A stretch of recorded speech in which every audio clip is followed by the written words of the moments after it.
Time to talk about some sport. Matt Chatterton, we haven't got long, so let's whistle through it. All Blacks coming up, but first you want to talk about boxing. Joseph Parker, what's he doing? Well, there was some exciting news that came out overnight earlier today, sort of outlining that a WBO World Heavyweight title between Joseph Parker and an American-Mexican by the name of Andy Ruiz will be taking place here in New Zealand on December 10. That's less than 2 months away. Yes, that's very close.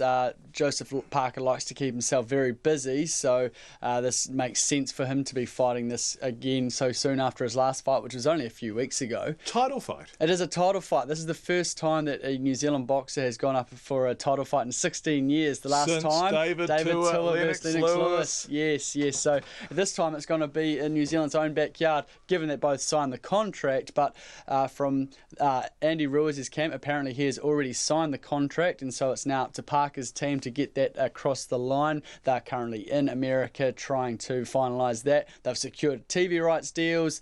They're still trying to work out a venue. They've suggested Eden Park. Whether that is a goer, we will wait and see. But yes, very exciting times for boxing in New Zealand. Right, speaking of Eden Park, Bledisloe Cup test tomorrow night, Eden Park. If the All Blacks win, it's 18 in a row and a new record for consecutive victories by a Tier 1 nation. Yeah. Pop quiz question. Do you know who has the record? Cyprus. And how many was it? 2,487. 24. Close enough, though. Yeah, very close. Yes, so New Zealand, the All Blacks are going for the record of most wins, as you mentioned. Funnily enough, the Wallabies are also going for their own record. They haven't won at Eden Park against the All Blacks. They did beat Wales at Eden Park in 2011 World Cup third place final. Oh, right. But they also are playing, they're playing to beat the All Blacks for the first time at Eden Park in 30 years. And just before that, there is a Black Ferns versus Wallaroos game. That's the New Zealand women's team versus Australian women's team.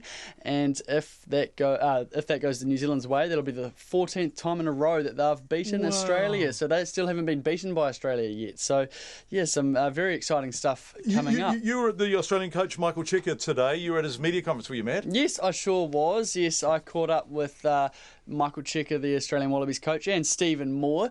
There was a little moment on Thursday's press conference with Steve Hansen where he actually picked that Michael Cheika was going to drop Quade Cooper to the bench and replace him with Bernard Foley at first five. Yep. And funnily enough, someone asked Michael Cheika about that at today's press conference. Were you surprised Steve Hansen was able to pick your team yesterday? Tipping Quade would be dropped and Bernard would slot to 10? Really? Well, the bug's obviously not working anymore, so he must have had someone there watching us. I don't know. He must have known somehow. I'm not quite sure because the bug's gone. I think we stayed in Double Bay. We did a bit of a broom around. We couldn't find any, but so he must have had. I don't know. All good on the lottery. You get the lotto tickets, lotto numbers. Yeah, so what Michael Cheika was in fact referring to there, earlier this year, the All Blacks were staying at a hotel in Sydney where a listing device was discovered in the Sydney hotel, and Michael is in fact referring to what happened there. He was staying in the same hotel. He seems in very light, very good mood. He's dry as firewood, that bugger. Oh, well, you say that. Yeah. I actually quite enjoy Michael Cheika's banter. He actually likes to go with it. You've got 15 seconds before the pips. Who's going to win tomorrow night? I think the All Blacks will still win. They've got a much stronger team on paper. There's a lot of inexperience, particularly in that forward pack in the Wallabies and in the back line. So, yeah, going with the All Blacks 10+. Matt Chatterton.